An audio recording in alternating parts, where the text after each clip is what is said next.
I also was a little bit perplexed when I heard that the president is scrambling to get his cabinet together to try to address the fact that you have governors who are helping to relocate illegal aliens to sanctuary cities. Now,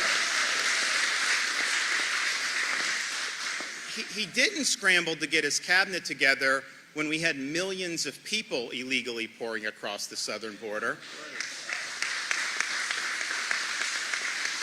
He didn't scramble to get his cabinet together when you had 53 migrants die in some trailer in Texas because they were neglected by the federal government.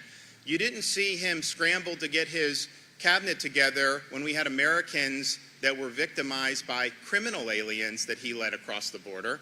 You didn't see him scramble to get his cabinet together when we hit record fentanyl deaths, which that fentanyl is coming across his open border. It's only when you have 50 illegal aliens end up in a very wealthy, rich sanctuary enclave that he decides to scramble on this. And so I think what we are doing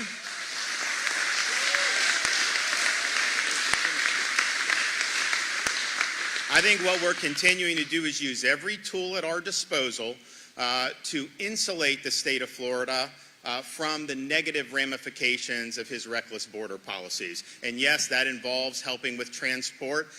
It involves suing on catch and release, which we have done. It's involved making sure that contractors are held accountable if they're facilitating this into our state. And we have a statewide grand jury that's looking at different types of practices that may be going on in the state that's exacerbating the problem. And so, the end of the day, this is a massive policy failure by the president.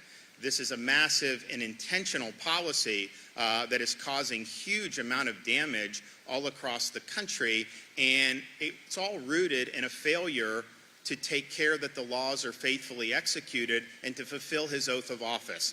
And so instead of scrambling and worrying about a bunch of rich people and having 50, and oh, by the way, they already bust them out. They're gone. They said we want everyone, no one's illegal, and they're gone within 48 hours.